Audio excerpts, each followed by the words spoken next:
ఇప్పుడు మేము మీకు నిజాన్ని చూపించేటటువంటి ఒక TV show crime India shooting ని చూపించబోతున్నాం. క్రైమ్ ఇండియా యొక్క ఈ ఎపిసోడ్ కథ రఘునాథ్ ఇంకా అతని కుటుంబానికి చెందింది. ఈ సంఘటన దాదాపు 10 ఏళ్ల క్రితమే అన్ని న్యూస్ పేపర్లో హెడ్లైన్స్ గా వచ్చింది.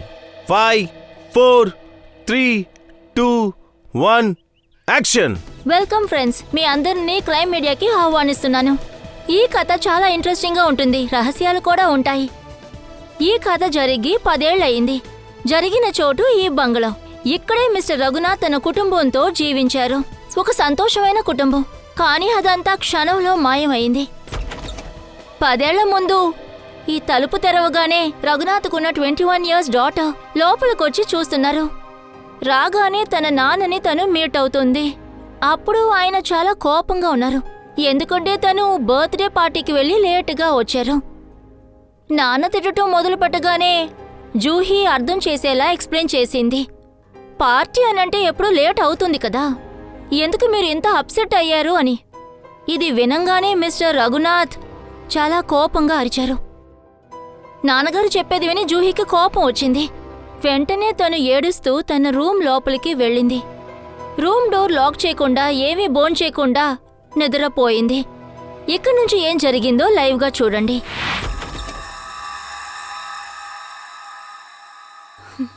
అమ్మా, నాన్నా, అమ్మా, అమ్మా, నాన్నా, ఎవరూ కనిపించట్లేదేంటి? ఇంట్లో ఎవరూ లేరా ఏంటి? అలా జరిగే అవకాశమే లేదే. నాన్నా, మమ్మీ, మమ్మీ, నాన్నా, అరే ఏంటిది? ఇక్కడ కూడా ఎవరూ లేరు. ఒకవేళ బెడ్రూమ్లో ఉన్నారా? మమ్మీ, నాన్నా, మమ్మీ, నాన్నా, ఇదేంటి అందరూ ఎక్కడికి వెళ్ళారు? అమ్మా, మమ్మీ, మీరు బాత్రూంలోనే ఉన్నారా? మీరెవరూ కనిపించలేదే, ఎంత టెన్షన్ పడ్డారో తెలుసా? మమ్మీ, మమ్మీ, మమ్మీ, ఏంటిది? ట్యాప్ ఎవరు ఓపెన్లో పెట్టారు? అమ్మ ఎప్పుడు ఇలా చెయ్యరు కదా. అమ్మా, నాన్న, రాహుల్, రాహుల్, రాహుల్, రాహుల్. అరే, రాహుల్ని స్కూల్లో వదిలిపెట్టడానికి అమ్మ వెళ్ళుంటారు.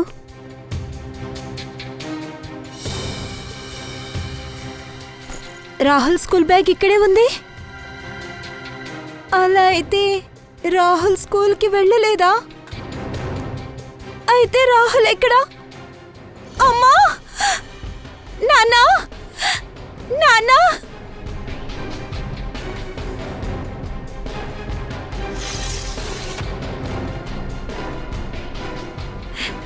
నాన్న కారు ఇక్కడే ఉంది. నాన్న ఎప్పుడు ఇలా చేయలేదు కదా. నాన్న. ఇక అప్పటి నుంచి ఇప్పుడు వరకు జూహీ, నాన్న ఇంకా వాళ్ళ తమ్ముడి గురించి ఏ న్యూస్ దొరకలేదు. వాళ్ళ ముగ్గురు ఏమయ్యారు? తర్వాత జూహీ చివరి క్షణాలు ఇంకా మర్చిపోలేదు. వాళ్ళ అమ్మేమో పింక్ సారీ, నాన్నగారి స్టైలిష్ హ్యాట్, అదే వాళ్ళు చివరిగా వేసుకున్నారు. ఆ విషయాన్ని ఇప్పుడు వరకు మర్చిపోలేదు. ఇక చాలు, ఆపండి. మీరు ఎవరిని ప్రశాంతంగా బతకనివరా? ప్లీజ్ మ్యామ్, కాస్త నిదానంగా ఉండండి. నోరు మూసుకో. మీరందరూ మా ఇంటికి ఎందుకు వచ్చారు? పర్మిషన్ తీసుకున్నాం మ్యామ్. మీ పర్మిషన్ని చెత్తబుట్టలో వేయండి. మీరందరూ నా జీవితాన్ని టెలివిజన్లో కామెడీగా పెడదామనుకుంటున్నారా? ఎవరికి ఏం జరిగినా అది స్టోరీ పెట్టేస్తారా? ఏ ఇంట్లో నా జ్ఞాపకాలు ఉన్నాయో ఆ జ్ఞాపకాలను ఎక్స్పోజ్ చేస్తారా? అలా చేయడానికి నేను అనుమతి ఇవ్వను. దయచేసి బయటికి వెళ్ళండి, వెళ్ళండి. ట్రస్ట్ మీ మ్యామ్, మేము అలా తప్పుగా ఏం చూపించలేదు. యాక్చువల్లీ ఇది మీకు మంచిదే కదా. ఒకవేళ ఈ షో టెలికాస్ట్ అయిన తర్వాత మీకు కూడా కాల్స్ రావచ్చు, మీ మిస్సింగ్ పేరెంట్స్ దొరకొచ్చు. ప్లీజ్ ఏదో ఒకటి చెప్పి కోరికలు పెంచొద్దు. నేను ఈ ఇంట్లో ఒంటరిగా ఉండాలి. అందరినీ బయటికి వెళ్ళమని చెప్పాను. మ్యామ్, అది లైవ్ టెలికాస్ట్ జరుగుతుంది. మీరు తప్పుగా అనుకోవద్దు మ్యామ్. మీ ఇష్యూని మేము చాలా సెన్సిటివ్గానే హ్యాండిల్ చేస్తున్నాం. సార్, మేడం కొంచెం అర్థమైనా చెప్పండి.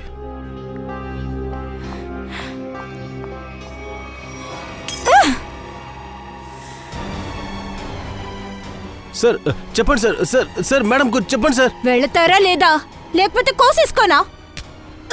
నన్ను వదులు. వదలమని చెప్తున్నానా? వదలు. వదలు. ఉదయ్, ఉదయ్, అయ్యో రక్తం వస్తుంది. ప్యాకప్, ప్యాకప్, అందరూ వెళ్ళండి, బయటికి తీసుకెళ్ళండి అన్ని.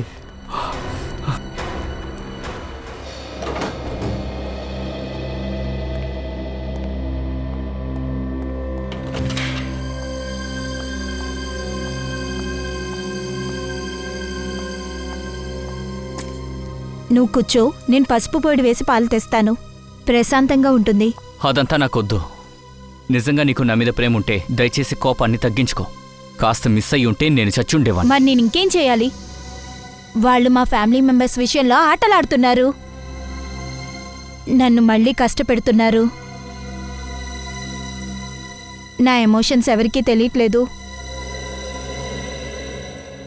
అలా కాదమ్మా, నీ ఎమోషన్ నాకు అర్థం కదా ఏంటి?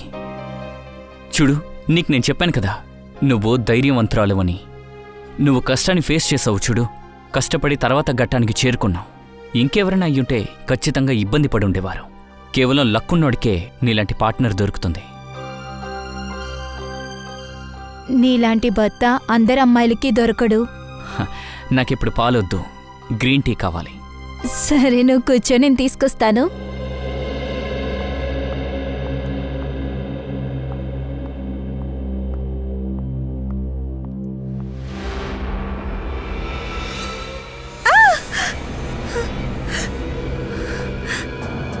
ఏమైంది జూహీ?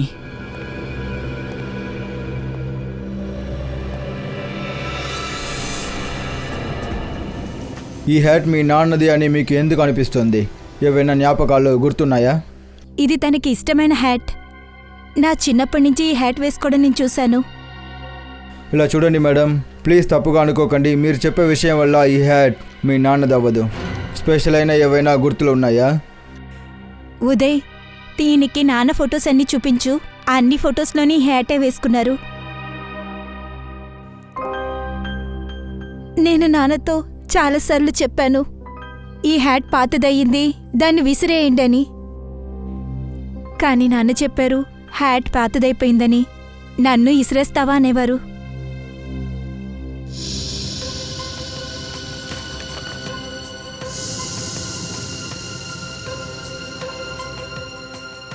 జూహీ మ్యామ్, ఈ ఫోటో చూస్తుంటే మాకు అలా అనిపించట్లేదు. అంటే ఈ హ్యాట్ ఇలా లేదే. కానీ ఒకటి ఖచ్చితంగా చెప్పగలను, ఈ హ్యాట్ అచ్చం దానిలానే ఉంది. మీరేమనుకుంటున్నారు? నేను అబద్ధం చెప్తున్నానా? మీరిద్దరూ వెళ్ళి కిటికీలు తలుపులు చెక్ చేయండి. సార్, జూహీ మ్యామ్, మీరు చెప్పిన విషయాన్ని మేము ఖచ్చితంగా ఒప్పుకుంటాం. కానీ ఆ హ్యాట్ ఇలా ఇక్కడికి వచ్చింది, అది మాకు అర్థం కావట్లా. అవును సార్, ఎవరో తీసుకొచ్చి ఇక్కడ పెట్టినట్టున్నారు. ఎవరి మీద అనుమానం ఉందా? లేదు సార్, వెనుకున్న డోర్స్ అంతా లోపల లాక్ చేస్తున్నాయి సార్. అలాగైతే లోపల వచ్చిన వారి దగ్గర మెయిన్ డోర్ తాళం ఉంటుంది. జూహీ మ్యామ్, మీరు మీ ఇంటికిని వేరెవరికైనా ఇచ్చారా? లేదు. ఇప్పుడే గుర్తుకొచ్చింది. యాక్చువల్లీ కొన్ని రోజుల ముందు షాపింగ్ మాల్లో నా బ్యాగ్ని దొంగలించారు. ఇంటి తాళాలు కూడా అందులోనే ఉన్నాయి. పక్కా ప్లాన్ వేసి చేశాడు. కానీ 10 సంవత్సరాల తర్వాత ఈ హ్యాట్ని తీసుకురావడానికి కారణం ఉంటుంది. మొత్తం ఫ్యామిలీ కనిపించకుండా పోయింది. ఆ విషయం ఎవరికీ తెలియదు అంటున్నారు. అసలు మొత్తం ఫ్యామిలీ ఎలా కనిపించకుండా పోతుంది? సార్, పోలీస్ రిపోర్ట్లో ఏం రాశారంటే ఎవరూ అరిచిన సౌండ్ కూడా లేదని, ఎవరు షూట్ చేసిన శబ్దం కూడా లేదని. సార్, ఈ సంఘటన జరుగుతున్నప్పుడు జూయి తన రూమ్లోనే పైన పడుకునుందంట. మిగతా ఫ్యామిలీ మెంబర్స్ అందరూ కిందే ఉన్నారు. ఎవరైనా అరుసుంటే అది జోగికి వినపడేది కదా. ఎగ్జాక్ట్లీ. ఆ వాచ్మ్యాన్ ఏం చెప్తున్నాడేంటి? సార్ వాడు ఏం చెప్తున్నాడంటే వాడు ఏ వ్యక్తిని ఇంకా ఏ బండిని ఆయన చూడలేదంట. ఇంకా వాళ్ళ ఫ్యామిలీ మెంబర్స్ బయట వెళ్ళడం కూడా ఆయన చూడలేదంట. సార్ రిపోర్ట్లో ఇంకొక విషయం కూడా రాశారు. అదేంటంటే ఎవరూ ఇండిని పగలగొట్టి లోపలికి రాలేదని రాశారు. కానీ ఒక్క విషయం అర్థం కావట్లేదు. ఇంట్లో ఉన్న ప్రతి వాళ్ళు కనపడకుండా పోయారు, కానీ ఈ జూహి మాత్రం ఎలా తప్పించుకుంది? అదే నేను అడుగుతున్నా, జూహీని మాత్రం ఎలా వదిలేశాడు? సార్ ఒకవేళ కావాలని కిడ్నాప్ చేయలేదేమో, ఏదన్నా కుట్ర ఉంటుందేమో. సరే, ఆ హ్యాట్లో ఏమైనా ఫింగర్ ప్రింట్స్ దొరికాయా? సార్ ఆ హ్యాట్ నుండి 5 ఫింగర్ ప్రింట్స్ దొరికాయి. అందులో జూహీది తన హస్బెండ్ది ఉంది, మిగతాది అది మ్యాచ్ అవ్వలేదు సార్. జూహీ ఇంకా ఆమె భర్త ఫింగర్ ప్రింట్స్ ఒకవేళ తన నాన్న హ్యాట్ని 10 సంవత్సరాల తర్వాత చూసినందువల్ల ఆతృతతో తీసుండొచ్చు కదా. సార్ పేపర్ కటింగ్లో ఒక న్యూస్ వచ్చింది. రఘునాథ్కి ఒక బ్రదర్ ఉన్నారు, హిమాంశు. వాళ్ళిద్దరికి అస్సలు పడదు. అన్నదమ్ములకే ఆస్తిలో తగాదాలున్నాయి. ఆ తర్వాత ఏమంచో జూహీ దగ్గర నుంచి పాత ఇన్వెస్ట్మెంట్ని అడిగి తీసుకున్నాడు సార్. ఆ హిమాంశు పూర్తి డీటెయిల్స్ కలెక్ట్ చేయాలి. సార్ ఇంకొక విషయం కూడా తెలిసింది సార్. ఏంటి? మన ఈ కేసు ఫైల్స్ తీసుకోవడానికి వెళ్ళినప్పుడే తెలిసింది ఇన్స్పెక్టర్ విజయ్ ఒక 2-3 రోజుల ముందే ఫైల్స్ తీసుకెళ్లాడని. ఏంటి? ఇన్స్పెక్టర్ విజయా? దయా, ఇన్స్పెక్టర్ విజయ్ రిటైర్డ్ అయిపోయాడు కదా, అతను ఎలా ఈ కేసుని డీల్ చేయగలడు? రిటైర్మెంట్ అయిపోయిన తర్వాత ఏ కేసుని డీల్ చేయలేం కదా. లేదు లేదు లేదు లేదు లేదు లేదు అలా జరగడానికి అవకాశం లేదు. ఇక్కడ రఘునాథ్ కేసు సాల్వ్ అవ్వాలి, లేదా ఈ రిటైర్డ్ ఇన్స్పెక్టర్ విజయ్ డిసాల్వ్ అవ్వాలి. నేను చాలా పట్టుదలగా ఉన్నాను. ఇంకా రంజిత్, నేను చాలా దగ్గరికి వచ్చేసాను. త్వరలోనే నేను కమిషనర్ ముందు వచ్చి నిలబడతాను చూడు. సర్వీస్ ప్రకారం చూస్తే ఇది 99వ కేసు. రిటైర్మెంట్ తర్వాత ఇదే మొదటి కేసు. మొత్తానికి అది ఇది అనుకుంటే 100. సరే సరే, నేను తర్వాత కాల్ చేస్తాను. బయట ఏదో శబ్దం వినిపిస్తుంది, చూస్తాను.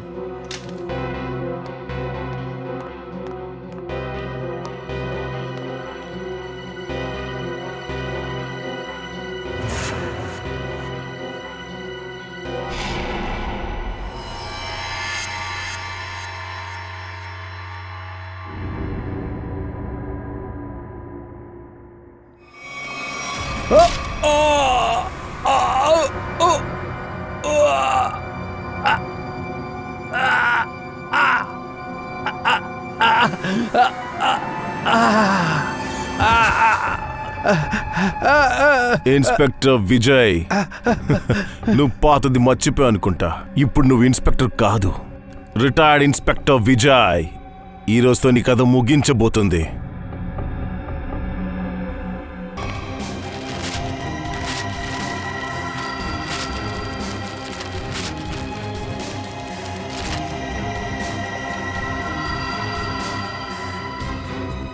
రఘునాథ్ అన్నయ్య చనిపోయి దాదాపు 10 సంవత్సరాలవుతోంది.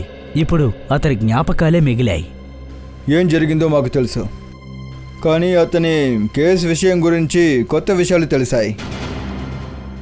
అందుకనే మేము మీ దగ్గరికి వచ్చాం.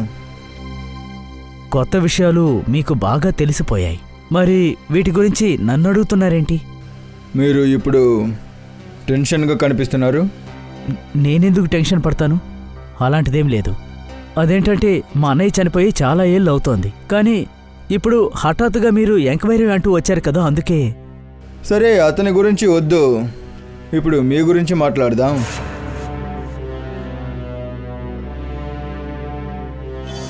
నిన్న మధ్యాహ్నం ఎలా ఉన్నారు?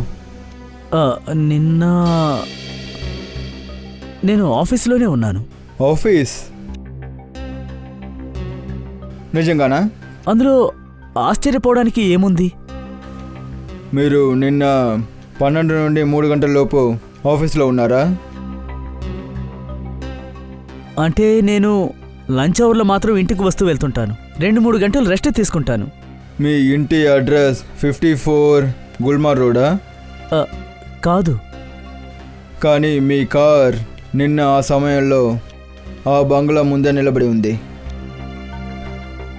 ఓ ఓ ఓ నేను మర్చిపోయాను, టెన్షన్లో మర్చిపోయాను. నేను నిన్న నా ఫ్రెండ్ని కలవడానికి వెళ్ళాను. తను గుల్మార్లోనే ఉంటున్నారు.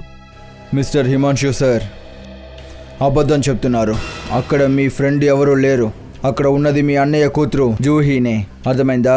అబద్ధం చెప్పడం వల్ల ఏ మంచి లేదు. జూహీని చూడడానికి అక్కడ వెళ్ళారని మాకు బాగా తెలుసు. హా, నేను తనతో కొంచెం మాట్లాడాల్సి ఉంది. మాట్లాడాలట.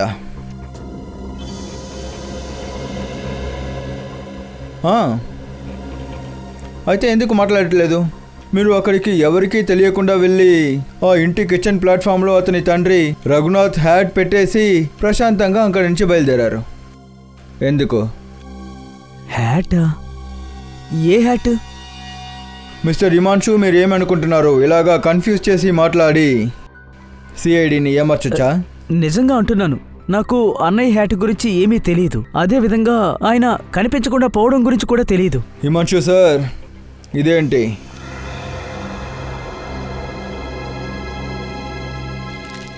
బాండ్స్, అవి నావే. వీటిని దొంగిలించడానికే నేను వెళ్ళింది. బాండ్స్? హిమాంశు సార్, మీరు మీ బాండ్స్ని దొంగిలించారా? మిస్టర్ హిమాంశు, మీకు చిన్నప్పటి నుంచే ఇలాగా అన్ని విషయాలు కన్ఫ్యూజ్ చేస్తారా ఏంటి? అలాంటిదేం లేదు, నేను నిజంగానే చెప్తున్నాను. నేను మా అన్నయ్య కలిసి ఇందులో ఇన్వెస్ట్ చేశాం, అది కూడా లక్షల్లో.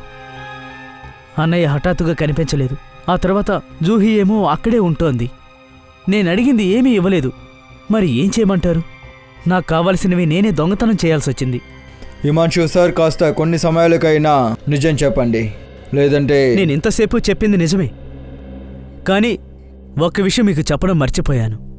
నేను ఆ బాండ్స్ని తీసుకుని అక్కడి నుంచి బయలుదేరే సమయానికి అక్కడ హఠాత్తుగా డోర్ ఓపెన్ చేసే సౌండ్ వచ్చింది. నేను కంగారులో దాక్కున్నాను. నేనేమనుకుంటున్నానంటే అక్కడ ఉదయ్, జూహీ ఉండుంటారనుకున్నాను. కానీ అక్కడ ఇంకెవరో ఉన్నారు. ఎవరది? నేను తన మొహాన్ని చూడలేకపోయాను, వెనక భాగం మాత్రమే చూడగలిగాను.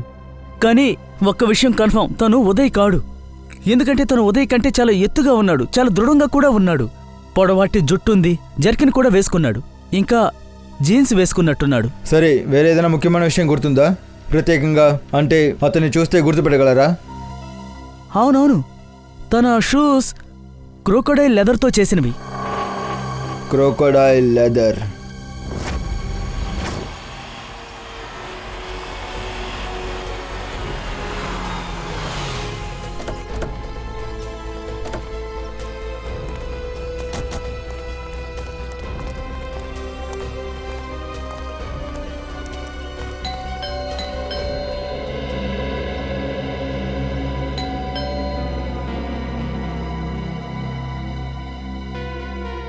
Vijay, Vijay! Vijay sir. Sir, door కింద నుంచి పొగొస్తుంది sir. My god, Dushyant, door open చేయి. విజయ్, విజయ్, విజయ్, విజయ్! పేపర్లు తగలబెట్టారు, ఇది కలెక్ట్ చేయి త్వరగా. విజయ్, విజయ్! సార్,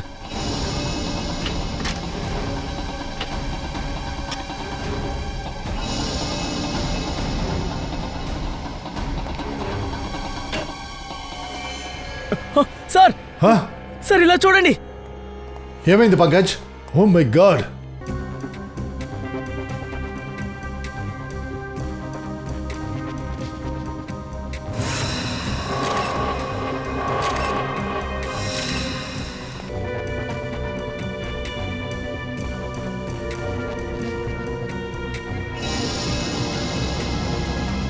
ఇతను పెద్ద సీనియర్ ఆఫీసర్ సార్, అలాంటిది ఇతని ఇంటిలోకి వచ్చి చంపేశారు. ఎవడైతే ఈ పని చేశాడో పంకజ్, వాడు కిటికీ తలుపు కొంచెం పగలగొట్టి బోల్ట్ని ఓపెన్ చేసి వాడు లోపలికి దూకి ఎక్కడో దాక్కున్నాడు. శబ్దం విన్న విజయ్ ఈ రూమ్లోకి వచ్చిన వెంటనే వాడు విజయ్ తల మీద కొట్టాడు. తర్వాత 2 సార్లు షూట్ చేశాడు. సార్, ఏమనిపిస్తుందంటే హంతకుడికి విజయ్కి పాత వ్యతిరేకత ఉంటుంది. అందువల్ల రిటైర్మెంట్ తర్వాత అవకాశం దొరకగానే ఇతన్ని చంపేశారు. ఇలా జరగడానికి కూడా అవకాశం ఉంది కదా. నన్ను అడిగితే విజయ్ ఏదో ఒక హంతకుడికి శత్రువుగా మారిపోయాడు. సో వాడే ఇలా చేసుంటాడు. ఏది వదలకుండా ఇంచ్ బై ఇంచ్ ఈ గదిలో వెతకండి, ఖచ్చితంగా ఏదో ఒక క్లూ మనకి దొరుకుద్ది.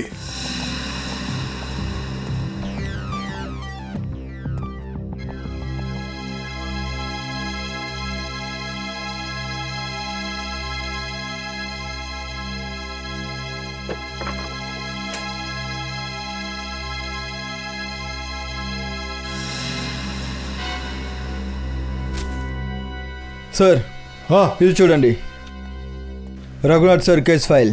కానీ ఇందులో ఏ పేపర్ లేదు సార్. మిగతా అన్ని ఫైల్స్లో పేపర్స్ ఉన్నాయి. ఇది చూడండి, అన్నిట్లో పేపర్స్ ఉన్నాయి, కానీ ఇందులో లేదు. అయితే మనకు ఒక విషయం క్లియర్ అయింది. ఇందులో ఉన్న పేపర్స్నే వాడు అక్కడ తగలబెట్టాడు. Yes sir. ఎవడో మనకి రఘునాథ్ కేసు తెలియకూడదనే ఈ పని చేశాడు. సార్ ఆ, సార్ విజయ్ సార్ మొబైల్ దొరికింది. చివరి కాల్ అనూజ్ అని ఎవరికో చేశారు సార్. ఆ అనుజ్కి కాల్ చేయి. Okay sir.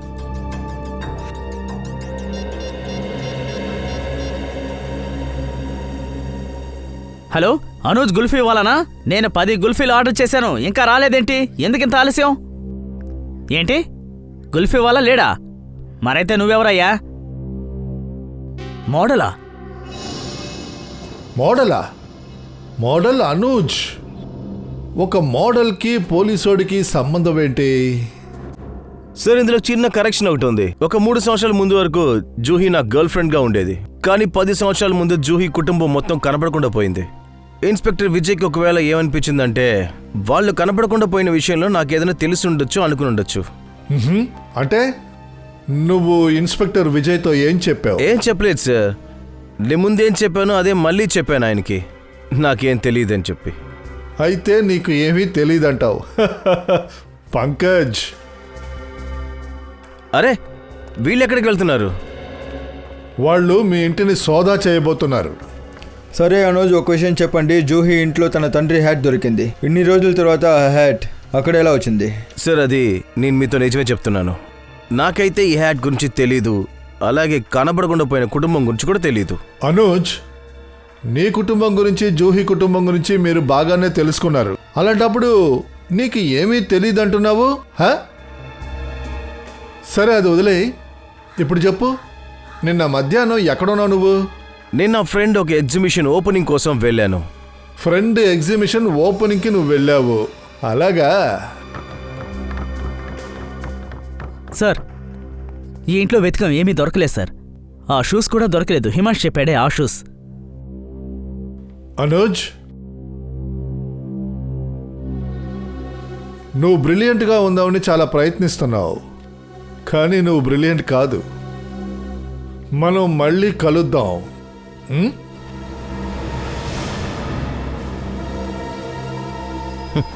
సార్ అసలు తను ఏం ఎదురు చూస్తున్నా నాకు ఏం అర్థం అవట్లేదు సార్. ఒకవైపు జూబీ ఇంట్లో హ్యాట్ పెట్టాడు, ఒకవైపు విజయ్ని చంపేసి కేస్ ఫైల్స్ అండ్ పేపర్స్ ఇంకా ఫొటోస్ అన్నిటినీ తగలబెట్టేశాడు. ఎందుకు? నాకెందుకో ఆ హంతకుణ్ణి విజయ్ త్వరలోనే పట్టుంటాడనిపిస్తుంది. కానీ నాకు ఒక విషయం అర్థం కావట్లేదు. వాడు రఘునాథ్ హ్యాట్ని జూహీ ఇంట్లో తీసుకొచ్చి ఎందుకు పెట్టాడు? ఎందుకు ఆ పని చేశాడు? దీని వెనకాల ఏదో ఒక కారణం ఉంది దయా. ఖచ్చితంగా దీని వెనకాల ఏదో మర్మం ఉంది. సార్ ఈ కేసు విచిత్రంగా వెళ్తుంది. ఇలా చూడు, విజయ్ పనిచేసే మెథడు నాకు బాగా తెలుసు. అతను మొత్తం విషయాల్ని తీసుకొచ్చి ఒకే ప్లేస్లో పెట్టడు.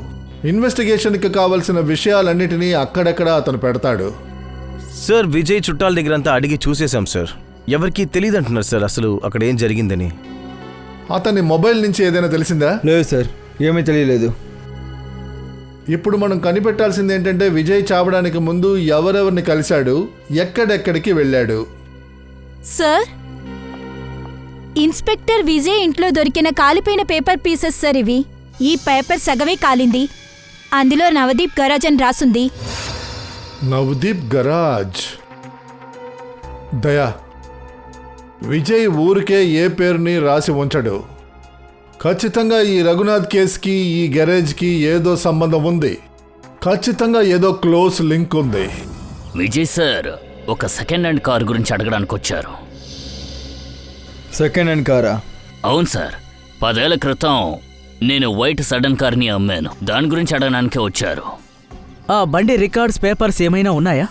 ఉన్నాయి సార్, నేను వాటిని పక్కాగా మెయింటైన్ చేస్తా. ఎవరికి తెలుసు సార్, బండి విషయం కదా. కొట్టిన బండులు తీసుకొస్తే శేఖర్, ఆ బళ్ళు ఆర్సీ బుక్ ఫైల్స్ తీసుకురా త్వరగా.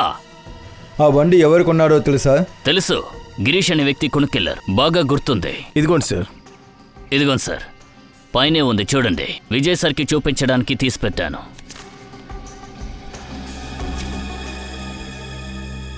ఇది చూడండి, ఈ కార్ని 14th ఏప్రిల్ 2004లో అమ్మారు. రఘునాథ్ సార్ కనిపించకుండా పైన 2 రోజుల క్రితం సార్. రైట్. అంటే ఈ కారుకి రఘునాథ్ ఫ్యామిలీ కనపడకుండా పోవడానికి ఖచ్చితంగా సంబంధం ఉంటుంది. అలా అయితే సార్ విజయ్ సార్ ఆ కార్ని ట్రేస్ చేసే మార్గాన్ని కనిపెట్టేశారు. అది ఖచ్చితంగా రఘునాథ్ సార్ని రీచ్ అవుతుంది. ఒక పని చేద్దాం, ముందు ఆర్టీఓ నుంచి ఇలాంటి కార్ రిజిస్ట్రేషన్ ఏమైనా జరిగిందా అని తెలుసుకుందాం. ఇంకా విజయ్ సార్ మొబైల్ లొకేషన్ వల్ల ఇంకొక విషయం తెలుసుకుందాం, తర్వాత రోజు విజయ్ సార్ ఎక్కడ ఉన్నారని. ఇలా చేస్తే ఖచ్చితంగా ఈ కేసు సాల్వ్ చేయడానికి మనకి సహాయం దొరుకుతుంది. సార్ ఈ లాటిట్యూడ్ 345 నార్త్ 230 ఈస్ట్. సార్ కరెక్ట్గా ఇదే ఆ లొకేషన్ సార్. విజయ్ సార్ ఫోన్లో ఇదే రిజిస్టర్ అయ్యింది. సార్ విజయ్ సార్ ఎందుకని ఈ అడవికి రావాలి? ఇక్కడ అసలు ఏం వెతుక్కుంటూ వచ్చుంటాడు? కరణ్, ఖచ్చితంగా ఆయన ఈ కేసు సంబంధించి ఏదో ఒకటి ఇక్కడ కనిపెట్టడానికే వచ్చుంటాడు. సార్ ఒకవేళ అతను ఆ వైట్ కార్ వెనక వచ్చి ఉంటారు. సార్ ఈ అడవి చాలా పెద్దదిగా ఉంది, చాలా కిలోమీటర్స్ సార్. ఇలాంటి సమయంలో ఈ జంగల్ని క్యాంపింగ్ చేయడం చాలా కష్టం సార్. కష్టంగానే ఉంటుంది, కానీ జరగని కార్యం కాదు కదా. దివ్య, ఇక్కడ ఆయన ఎన్ని ఏరియాలని చెక్ చేశాడో చూడు. సార్ ఇక్కడ నుంచి 200 మీటర్స్ దూరంగా చూశారు. 200 మీటర్ల? అంతేగా, 4 దిక్కులు వెతకండి.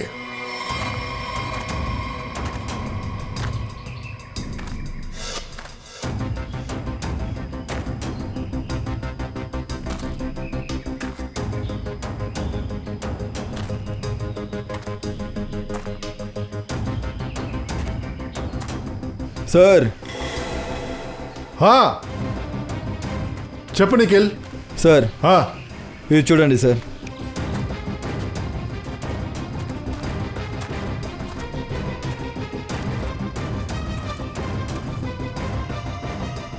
MH01Y5371. సార్ ఆ గ్యారేజ్ నుంచి అమ్మిన వైట్ కార్ ఇదే సార్. బండిని ఫుల్గా క్లీన్ చేసి బాగా చూడండి.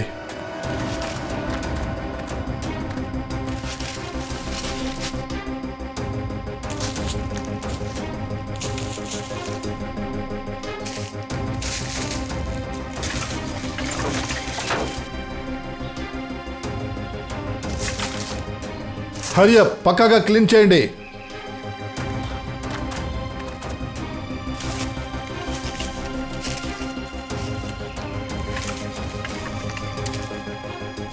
సార్ సార్ ఈ కారు ఇంత హైట్ నుండి ఎలా కింద పడి ఉంటుంది? యాక్సిడెంట్ అయ్యుండొచ్చుగా. సార్ కానీ జూహీ ఫ్యామిలీ ఈ కారులో ఉండుంటే ఈ కారులో ఏమైనా బోన్స్ ఉండాలి కదా. కార్ ఎంటీగా ఉంది సార్. సార్ 10 సంవత్సరాలు అయింది, ఏమైనా ఖచ్చితంగా ఉంటుంది. అవునయ్యా, కానీ అట్లీస్ట్ ఏదైనా దొరకాలి కదా, ట్రేసెస్ అనే ఉండాలి కదా. ఓ పని చేయండి, ఈ కార్లో ఉన్న డస్ట్ మొత్తాన్ని కలెక్ట్ చేయండి. కరణ్, నువ్వు వ్యాక్యూమ్ క్లీనర్ తీసుకురా. సార్ ఒకవేళ వాళ్ళు కారులో లేకుండా ఉండుంటే? ఈ విధంగా కూడా జరుగుండొచ్చు కదయ్యా. ఎంతమంది ఫ్యామిలీ మెంబర్స్ ఉన్నారో వాళ్ళ మొత్తం బాడీస్ని ఎక్కడైనా తీసుకెళ్లి విసిరేసి ఉండొచ్చు కదా, లేదా పైనుంచి తోసేసి ఉండొచ్చు కదా.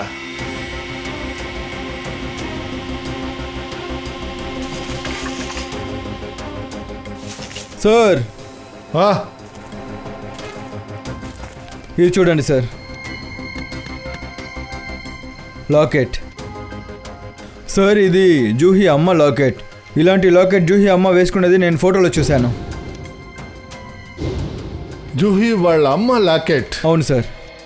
అయితే ఒక విషయం కన్ఫర్మ్ అయింది, జూహీ ఫ్యామిలీ వాళ్ళని ఈ బండిలోనే తీసుకొని వచ్చారు. తర్వాత శవాలని ఎక్కడో పడేసి ఈ బండిని మాత్రం ఇక్కడికి తీసుకొచ్చి లోయలో పడేసి వెళ్ళిపోయారు. అంటే ఎవిడెన్స్ లేకుండా పోవాలని, క్లూ లేకుండానే ఈ హత్యల్ని వాళ్ళు చేద్దాం అనుకున్నారు. ఏంటి డాక్టర్ సార్, ఏమైనా తెలిసిందా? అరే ఏంటి అభిజిత్, ఇది చాలా పెద్ద తప్పు. వచ్చి రాగానే ప్రశ్నలు అడుగుతున్నావు. రాగానే హాయ్ హలో అని చెప్పు, నేను ఎలా ఉన్నానో అడుగు. అదొదిలేసి ప్రశ్నలు అడుగుతావు. అడుగు. అరే అడగాలనే అనుకున్నాను. తారిక ఎలా ఉన్నావు?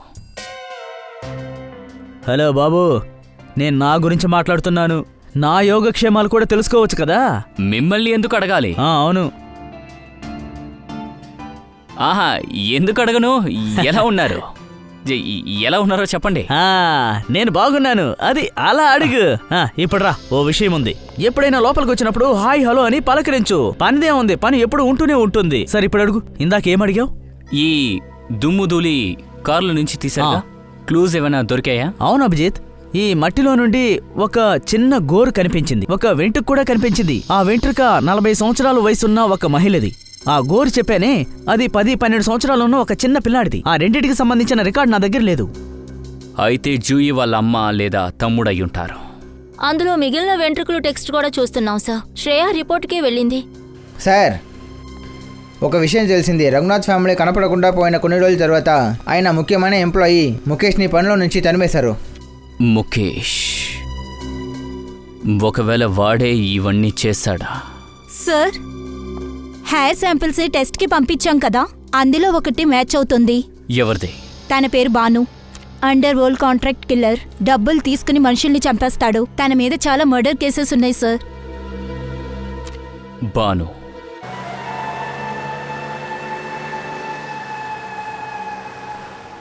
పంకజ్, నీకు ఖచ్చితంగా తెలుసా ఆ బండి మీద వెళ్ళేది బాను అని? అవును సార్. సిగ్నల్ ఇలాగే ఉంటుంది sir.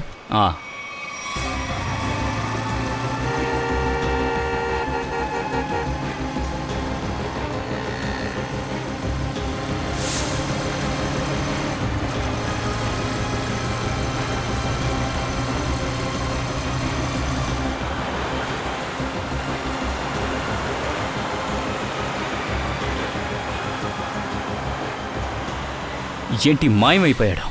ఎక్కడికెళ్ళాడు? Oh my god. Sir, sir, ఎవరో షూట్ చేస్తున్నారు.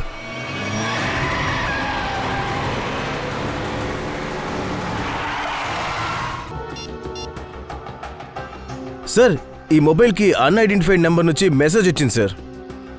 ఒక్క నిమిషం.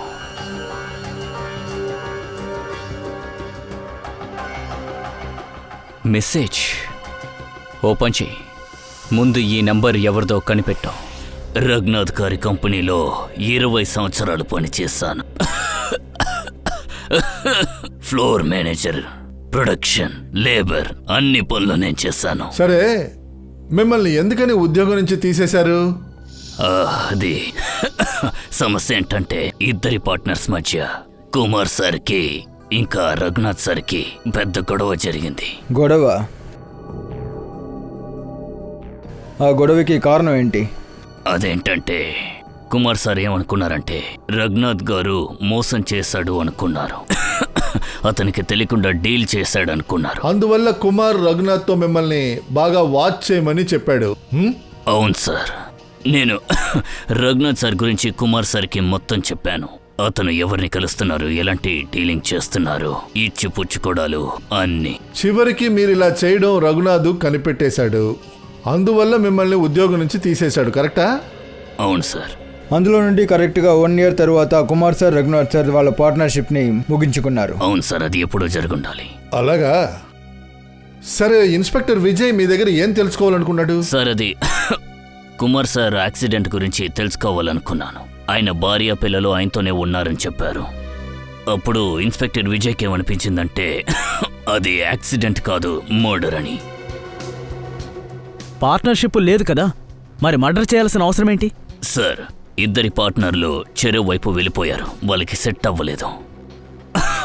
ఆ తర్వాత బిజినెస్లో కాంపిటీషన్ ఫేస్ చేయడం ఇలాంటి వాళ్ళని పూర్తిగా నాశనం చేస్తుంది. ఇకపోతే కుమార్ గారు మరణం వల్ల ఎవరికి బెనిఫిట్ అంటే అది రఘునాథ్ సార్కే. కుమార్ చనిపోయిన తర్వాత ఫుల్ బెనిఫిట్స్ దక్కాయి రఘునాథ్కి. పెద్ద బెనిఫిటే దొరికింది. కుమార్ ఫ్యామిలీ యాక్సిడెంట్ డీటెయిల్స్ పూర్తిగా కనిపెట్టండి. దానంతు తేల్చేద్దాం. నిజంగానే ఆ రోజున జరిగింది యాక్సిడెంటా లేదా?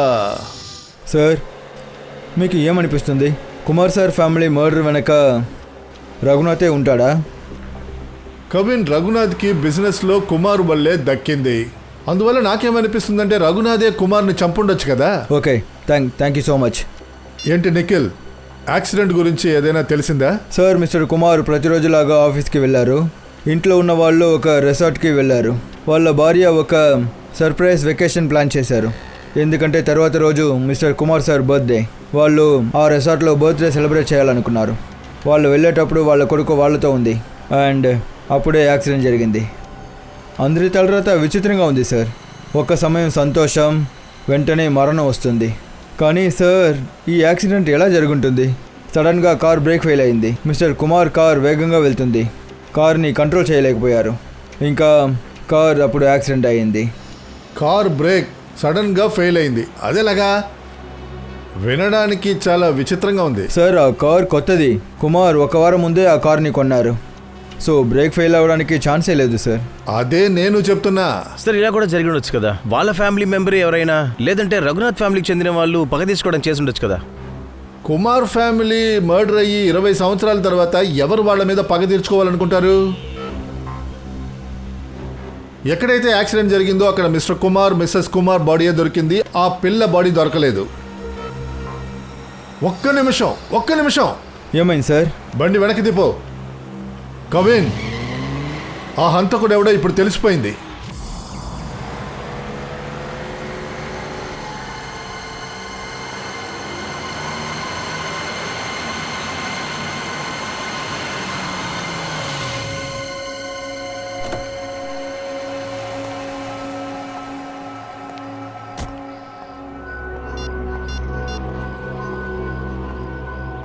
హలో, నిన్న వచ్చేసాను. 42 మైల్ స్టోన్ పక్కన ఉన్నాను. ఇప్పుడేం చేయాలి? ఆ బ్రిడ్జ్ కింద మైల్ స్టోన్ పక్కన ఉన్నాను. సరే, ఓకే.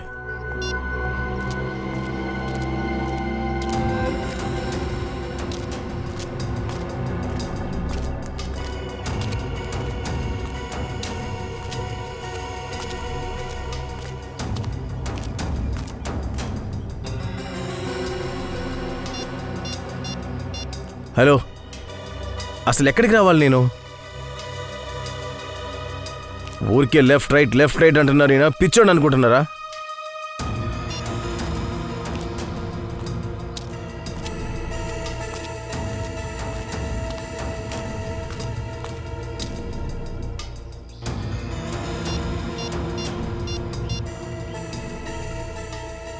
హలో, అసలు ఏమనుకుంటున్నారు మీరు?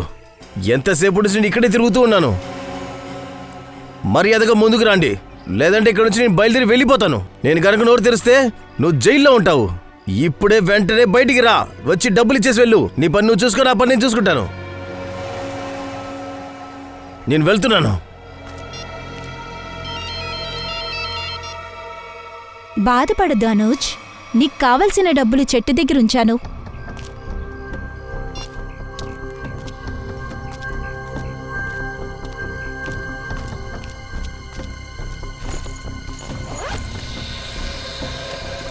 అది అద్భుతం. ఇక నా లైఫే మారిపోబోతుంది. నీలాంటి బంగారపు గుడ్డు పెట్టే బాతులు 1-2 దొరికితే చాలు, నా జీవితమే మారిపోతుంది. ఎక్కడున్నావు నువ్వు?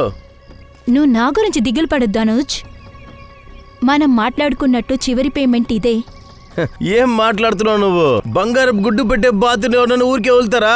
నేను మాత్రం ఎందుకు వదులుతాను? అనూజ్, వెతకద్దు. నువ్వు నాకు మాట ఇచ్చావు కదా. ఏయ్, ఒక బ్లాక్ మెయిలర్ చెప్పిన మాటల్ని అలాగే నమ్మేశావా నువ్వు? సర్లే పో, థ్యాంక్ యూ.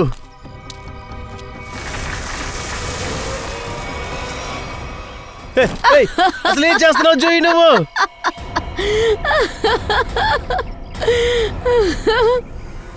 నువ్వు ఏమనుకుంటున్నావు అనూజ్? నువ్వు నన్ను బ్లాక్మెయిల్ చేస్తూ ఉంటావు, అది నేను భరిస్తూ ఉంటాననుకున్నావా? నాతోనే ఆటలా? దీనికోసం నువ్వు చాలా బాధపడతావు, తెలుసుకో. నోరు మూసుకో. ఇక్కడ నేను అనుకున్నదే జరుగుతోంది. ఆలోచించి చూడు అనూజ్.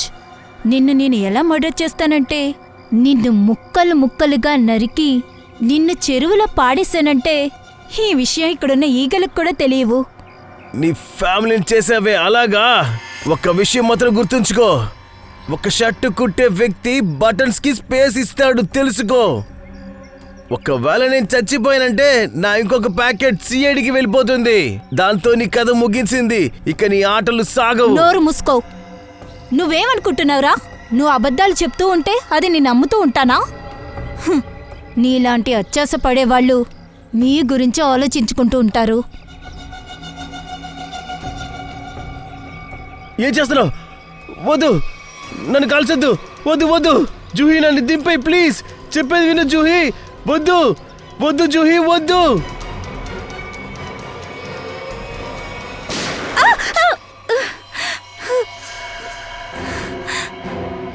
ఏసీపీ సార్ మీరా? చివరికి ఈ విషయం తెలిసిపోయింది కదా. ఆట బొమ్మ నీ చేతిలో ఉండడం నాకు నచ్చలేదు. వాళ్ళందరికీ మర్యాదగా చెప్పు, మా దగ్గర వాళ్ళు సరెండర్ అయిపోవాలి. ఏంట్రా చూస్తున్నారు? ACP sir వేసేయండిరా.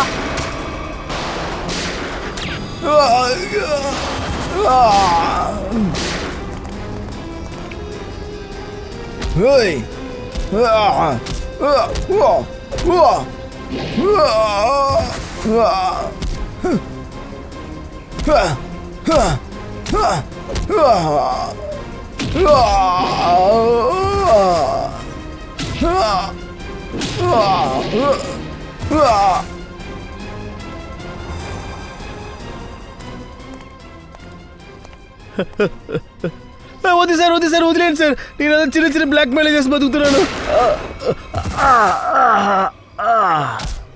లేరా.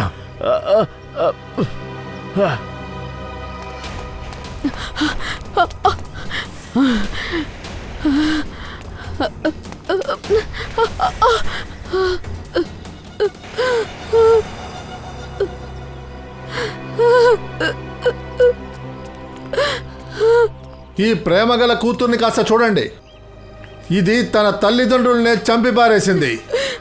చెప్పు, ఎందుకు మీ అమ్మా నాన్నని చంపావు? వాళ్ళు మా అమ్మ నాన్న కాదు, వాళ్ళు నన్ను దత్తక తీసుకున్నారు అంతే. మా నిజమైన నాన్న మిస్టర్ కుమార్. ఆయన ఒక కార్ యాక్సిడెంట్లో చనిపోయారు. ఆ యాక్సిడెంట్ని రఘునాథే చేశాడు. మీ అమ్మా నాన్న మరణానికి పగ తీర్చుకోవడానికి నువ్వు రఘునాథ్ ఆయన భార్యని చంపడానికి ప్లాన్ చేశావు. అందుకోసం భానుని నువ్వు డబ్బిచ్చి కొన్నావు. నేను చెప్పిన పని వీడు కరెక్ట్గా చేశాడు. ఆ తర్వాత భానుని ఉపయోగించి విజయ్ సార్ని చంపేశావు. ఆ తర్వాత భానుని నీ దారి నుంచి తీసేశావు. అవును, నాకు వ్యతిరేకంగా ఏ ఎవిడెన్స్ని ఉంచాలనుకోలేదు. మొత్తం నిందని నువ్వు ఈ అనుజ్ మీద వేయాలనుకున్నావు, అవునా? అనుజ్ ఇంట్లో జూహీ హ్యాట్ని నువ్వు పెట్టేసి వెళ్ళిపోయావు. అంటే అయిపోయిన కథని మళ్ళీ కెలికావు నువ్వు. దొంగ దొంగ హెల్ప్ చేసుకోబోయి ఇరుక్కున్నారు. చాలా బాగుంది. కానీ ఒక విషయం బాగా గుర్తుపెట్టుకోండి, హంతకుడు ఎంత తెలివిగలవాడైనా సరే చివర్లో వాడు ఉండాల్సింది జైల్లో 4 గోడల మధ్యనే. ఇక నువ్వు జైలుకు వెళ్ళి ఊచలు లెక్క పెట్టడం ప్రాక్టీస్ చేయి, ఉరి శిక్ష ఆర్డర్స్ వచ్చేంత వరకు.